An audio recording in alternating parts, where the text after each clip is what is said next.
ఒక్క ఓటు దక్కింది సీట్ అంట. ఏం గెలిపించావు మామ? ముత్యాల శ్రీవేద. ఏమైంది? పంచాయతీ ఎన్నికల్లో పోటీ చేస్తున్న అభ్యర్థులు దూర ప్రాంతాలను స్థానికులను రప్పించి ఓటు వేయించడానికి ఎందుకు అంతలా తాపత్రయపడుతున్నారు చాటి చెప్పే ఘటనలు రెండో విడత పోలింగ్లో అనేకం చోటు చేసుకున్నాయి. అవేంటో చూద్దాం ఒక్కోసారి. అంటే కొంతమంది అనుకుంటారు, అక్కడి నుంచి తీసుకొచ్చారా ఓటేయిస్తానికి, ఒక్కోటికి ఎందుకురా అనుకుంటారు కదా. ఇవన్నీ ఆ ఒక్కోటి కథలు అనుకుంటారు. చూడండి, నిర్మల్ జిల్లా లోకేశ్వరం మండలంలోని బాగాపూర్ పంచాయతీలో ముత్యాల శ్రీవేద అనే అభ్యర్థి పోటీలు నిలవగా ఆమె మామ ముత్యాల ఇంద్రకరణ్ రెడ్డి అమెరికా నుంచి వచ్చి ఓటేశారంటండి. ఆమె ఒక్కోటితోనే గెలిచిందంట. అనూహ్యంగా ఆమె ఒక్కోటితోనే గెలిచిందంట. అమెరికా నుంచి వచ్చి ఓటేసి గెలిపించండి మామ. ఈ ఎన్నికల్లో మొత్తం 426 ఓట్లు 26 ఓట్లకు 378 పోళ్ళు అయ్యాయి.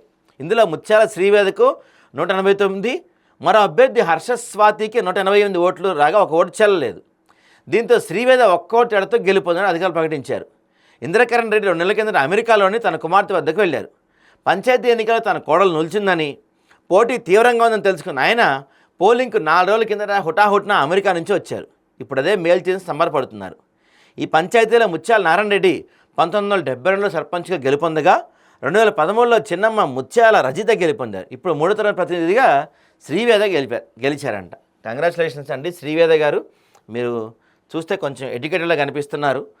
మరి మీ మామయ్య గారు పాపం అమెరికా నుంచి అంత ఖర్చు పెట్టుకొని వచ్చి ఓటేసి మిమ్మల్ని గెలిపించినందుకు మరి మీరు ఆ గ్రామ రుణం తీర్చుకోవాలి. గ్రామానికి పనికొచ్చే పని చేయాలి. పనికొచ్చేలాగా గ్రామం అభివృద్ధి చెందేలా చేయాలి మీరు.